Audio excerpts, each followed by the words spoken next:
Matio 3:10. Ary tamin'izany andro izany dia niala tao an-trano Jesosy ka nipetraka teo amoron'ny ranomasina. Ary nisy vahoaka betsaka tafangona teo aminy, dia niditra tao an-tsambo kely izy ka nipetraka, ary ny vahoaka rehetra kosa dia teny amoron-dranomasina. Ary nilaza zavatra maro tamin'ny fanoharana taminy izy ka niteny hoe: indro niainga ny mpamafy mba hamafy, ary raha namafy izy, ny sasany dia voafafy teny amoron-dalana, dia avy ny vorona ka nandany izany.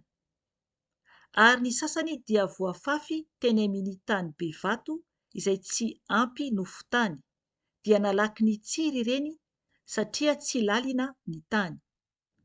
Fa rehefa niposaka ny masoandro, dia nalazo izy ireny, ary satria tsy nanapaka tsara izy dia maty. Ary ny sasany dia voafafy teny amin'ny tsilo, ary naniry ny tsilo ka nangeja azy. Ary ny sasany dia voafafy teny amin'ny tany tsara, dia nanome vokatra. Ny sasany dia 100, ny sasany dia 80, ary ny sasany dia 30, izay manatsofina aoka izy hiaino. Ary nanantona azy ny mpianany dia nanontany hoe: nahoana no fanoharana no itenenanao amin'izy ireo? Jesosy namaly azy hoe: satria ianareo no nomena ahalala ny zava-miafina ny amin'ny fanjakan'ny lanitra, fa ireny kosa dia tsy mba navela. Fa izay manana no omena ka hanana be dia be izy, fa izay tsy manana kosa na izay ananany aza dia hesorina aminy. Noho izany dia fanoharana no itenenako aminy, satria mijery izy fa tsy mahita, ary mandrea izy fa tsy miaino, na mahazo izay lazaina. Dia tanteraka taminy izy ireo ny faminanian'i Isaia hoe: handre mandrakariva ihany ianareo, nefa tsy hahazo izay lazaina, ary hijery mandrakariva ihany ianareo, nefa tsy hahita. Fa efa adala ny fon'izao olona izao, efa lalondalovana ny sofiny, efa nakipiny ny masony, fandrao hahita ny masony sy handre ny sofiny, ka halala ny fony, dia hibebaka izy, ka hanasitrana azy aho. Sambatra kosa ny masonareo satria mahita, ary ny sofinareo satria mandre. Lazaiko aminareo marina tokoa fa maro ny mpaminany sy ny olona marina naniry hahita izay hitanareo, nefa tsy mba nahita, ary naniry handre izay renareo, nefa tsy mba nandre. Fa ianareo kosa enoy ny fanoharana ny amin'ny mpamafy. Raha misy mandre ny tenin'ny fanjakan'ny lanitra, nefa tsy mahazo izay lazainy, dia avy ilay ratsy ka manaisotra izay nafafy tao am-pony. Dia izany no ilay nafafy teny amoron-dalana. Fa ilay nafafy teny amin'ny tany be vato dia izay mandre ny teny ka malaky mandray azy amin'ny hafaliana, nefa tsy manapaka ao anatiny ireny, fa maharitra vetivety foana. Koa raha tonga izay fahoriana na fanenjehana noho ny teny, dia malaky tafitohina izy. Ilay nafafy teny amin'ny tsilo indray dia izay mandre ny teny, ary ny fiaiaiana izao fiainana izao sy ny fitaky ny harena dia mangeja ny teny ka tsy manome vokatra izy.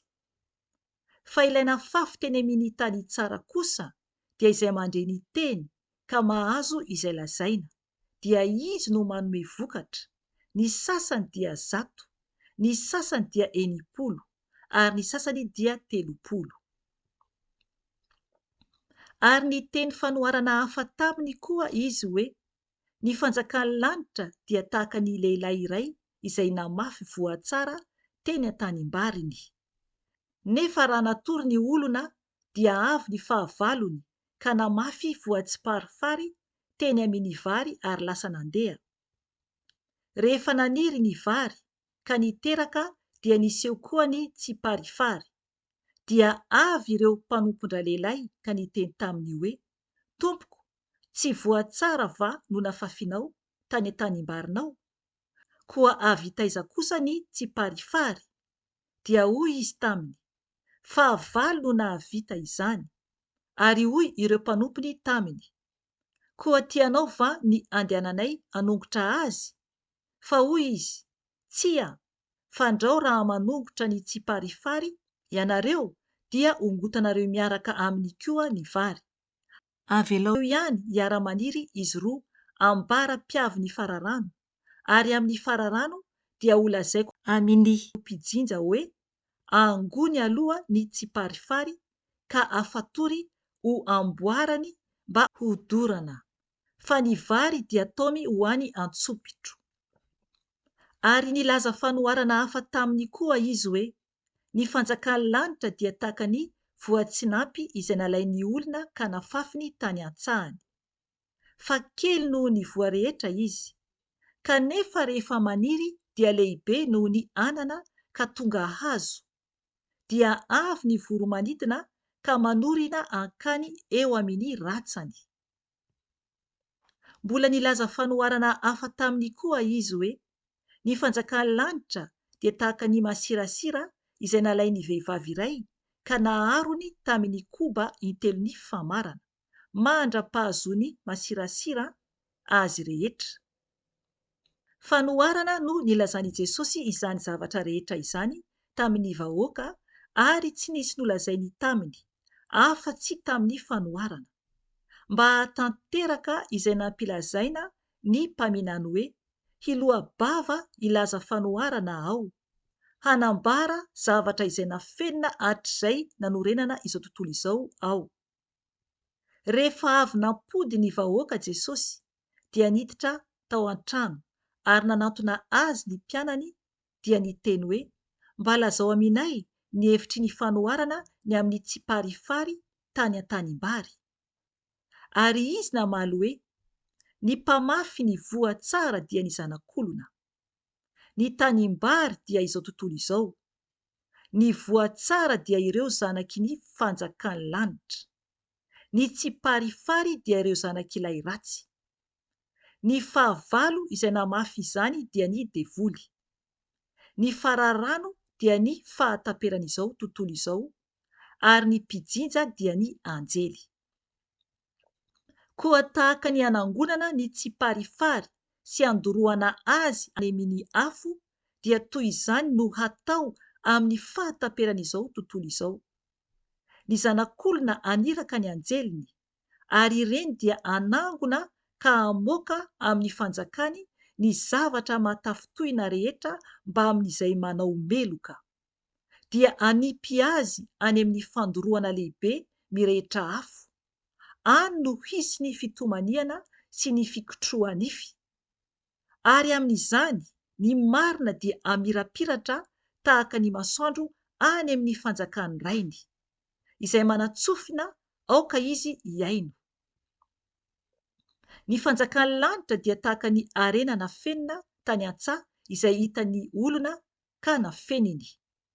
Ary noho ny hafaliany dia lasa nandeha izy ka nivarotra ny fananany rehetra dia nividy izany saha izany. Ary koa ny fanjakan'ny lanitra dia tahaka ny mpivaro mandeha iray izay nikatsaka vatosoa, koa rehefa nahita vatosoa iray sarobidy izy dia lasa nivarotra ny fananany rehetra ka nividy azy.